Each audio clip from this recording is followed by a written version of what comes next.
Chapter 10 does a really nice job for us of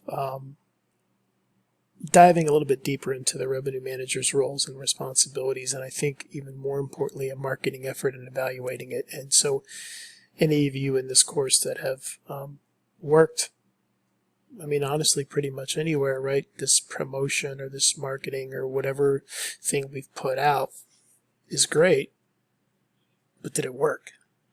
And so going through the motions and picking a point where you're going to sit back and evaluate and see if the process was effective or not, because let's face it, in most cases we're spending money, and in a lot of cases a lot of money, to achieve an objective.